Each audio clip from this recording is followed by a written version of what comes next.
Kembali lagi di Generasi Mecin dari The 101 Hotel Dharma Wangsa Sedayu ya. Kita masih ngobrol-ngobrol dengan Pak Gatot dari Sesmenpora dan juga ada Mas Sigit, mantan juara dunia tahun 97 ya Mas ya? Iya.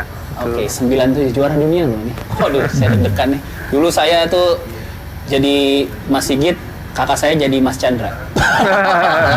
Ya, kita ganti-gantian siapa yang jago. Kadang-kadang saya jadi Ricky, kakak saya jadi Rexi. Pokoknya kalau kita ini ngaduin gitu aja Mas Sigit. Sekarang saya ngobrol-ngobrol sama Mas Sigit. Lagi ngomongin ya beberapa hari terakhir ini lumayan rame dan ya alhamdulillah udah ketemu sih mediasi dan solusinya. Tapi saya juga penasaran sih seberapa besar pengaruh PB Jarum sama prestasi bulu tangkis Indonesia. Mungkin kalau dari nama-nama yang disebutkan sih memang nama-nama besar ya sebenarnya Mas ya. Iya. Ya, menurut saya PB Jarum sudah membuat satu prestasi yang luar biasa di perbulu tangkisan Indonesia ya Pak ya. Yeah. Bahwa PB Jarum sudah 50 tahun, kemudian prestasi yang diberikan oleh PB Jarum buat bangsa Indonesia tentunya juga banyak. Dari era Lim Swee King, kemudian ada Christian Hadinata, kemudian ada Ardi, ada Alan Budi Kusuma, kemudian Edi Hartono Gunawan, Antonius Denikantono, kemudian saya, kemudian Haryanto Arbi, yang terakhir Kevin Sanjaya, iya betul, okay. Kemudian Iksan Maulana, sekarang ini ada Hiren Rustafito main tunggal yang baru mulai naik lagi, banyak lah sebenarnya. Tantowi, kemudian kemarin yang habis juara dunia junior, Leo, juga Indah, kemudian habis juara Asia junior, juga Leo Indah juga. Di tahun sebelumnya juara dunia junior ada Rinov, itu juga dari Jarum juga. Saya rasa memang PB Jarum kontribusinya sangat besar ya untuk bulu tangkisan Indonesia. Oke, saya masih belum paham dari PB Jarum itu adalah sebuah klub ya sebenarnya. Ya, dan itu harus dipertegas tidak ada eksploitasi anak di situ. Kenapa masalah ini baru muncul sekarang sih sebenarnya Mas Sigit? Saya sendiri sebenarnya kurang tahu tentang hal itu ya.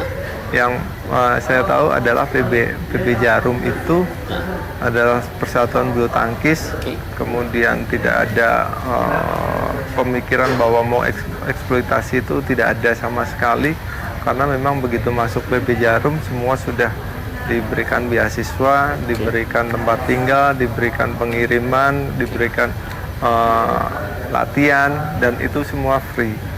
Oke, proses seleksi dari mulai daftar sampai akhirnya firm latihan di PB Jarum tuh gimana sih Mas rekrutmennya? Kalau misalnya sekarang bicara audisi, memang dari beberapa audisi yang diadakan di kota-kota tertentu, kemudian diambil beberapa. Open audisi gitu ya, kayak open audisi silahkan datang di hari dan jam ini gitu. Iya, kita terbuka untuk umum, siapa saja boleh ikut, mau yang punya klub maupun yang tidak punya klub, silahkan ikut sesuai usia yang sudah ditentukan. Kemudian kita sebagai pelatih yang ada di situ bisa melihat beberapa bakat, sampai sejauh mana bakat yang adik-adik yang bertanding di situ, kemudian dipilih, dapat super tiket, kemudian dikumpulkanlah misalnya satu tempat itu dapat 20, ada 20, kemudian di satu tempat yang lain ada yang 15, ada yang 25, kemudian di akhir audisi nanti di Kudus dikumpulkanlah semua untuk ikut final audisi, kemudian dipilih lagi, digodok lagi, baru kemudian masuk karantina. Setelah masuk karantina barulah mereka masuk PB Jarum, resmi masuk PB Jarum.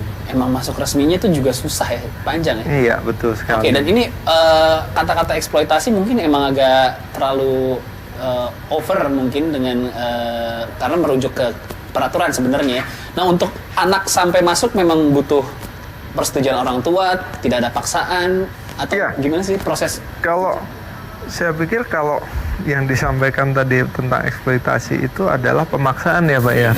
Kalau ini kan kita tidak ada pemaksaan sama sekali, bahwa kita membuka mereka yang datang dan orang tua juga mendorong anaknya untuk ikut audisi. ingin menggapai cita-citanya seperti idola-idola mereka, saya pikir dari mana sisi eksploitasinya? Oke, memang itu sudah di-clearkan ya? Iya. Oke, nah untuk balik ke regulasi lagi, Pak Gatot, sebenarnya sejauh mana sih sebuah produk bisa mendukung ke produk olahraga sebenarnya? Oh, itu banyak sekali. Jadi intinya kita jujur aja ya. Sekarang trendingnya itu olahraga itu sudah sebagai sebuah industri. Ya. Jadi karena sadar di banyak negara, tidak hanya di Indonesia, yang namanya APBN itu terbatas, APBD terbatas. Satu-satunya jalan ya harus bermitra dengan industri. Oke. Contoh bulu tangkis dan sepak bola itu contoh industri yang sukses.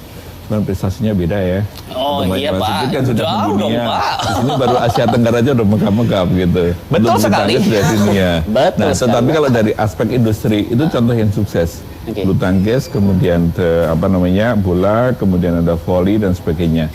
Itu menggambarkan harus ada kemitraan. Semakin bagus dukungan industri, semakin besar kemungkinan kompetisi itu bergulir dengan bagus gitu. Sekarang dibayangkan kalau tadi hitung-hitungannya Pak Sekjen BBSI, seandainya lagi-lagi kami harus harus independen ya, harus objektif. Kami tidak berpihak pada manapun.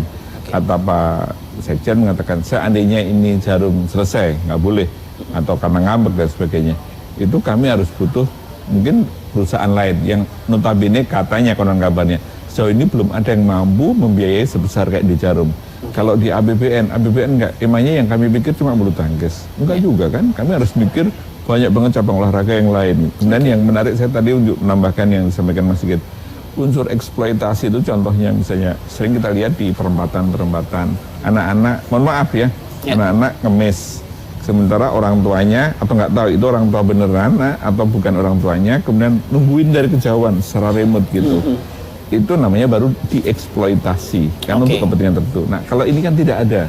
Nah makanya katakan kalau seandainya itu sebagai rujukan eksploitasi itu nggak kena. Jadi poinnya adalah kami sangat tadi Pak Sekjen juga mengatakan kami mendorong supaya banyak badan usaha berpartisipasi di bulu tangkis. Kalau Kemenpora bahasanya lain lagi. Kami mendorong semakin banyak dunia usaha berpartisipasi di olahraga. Silakan mereka memilih apapun. Gitu. Oke, ini yang banyak beredar di sosial media perdebatan antar netizen sih. Cuman yang berdebat ada pro, ada kontra, aktivis tembakau segala macam. Pertanyaannya memang kenapa KPAI baru ramainya sekarang sebenarnya. Jadi sampai ada isu-isu politis masuk ke sini. Sebenarnya dari KPAI itu bagaimana sih, Pak? Kami hanya mengkutip ya. Kami mengkutip laporan yang tadi pagi disampaikan kepada Pak Menpora, kemudian selama 3 hari ini kami juga mengikuti perdebatan bersama KPAI. Itu menurut informasinya tahun 2018 itu ada laporan pengaduan dari 10 warga masyarakat biasa atau LSM. Oh berarti ada delik aduan ada delik aduan. Tetapi kan kalau kemudian delik aduan kan tadi saya katakan kan juga audisi tidak dianggap ilegal.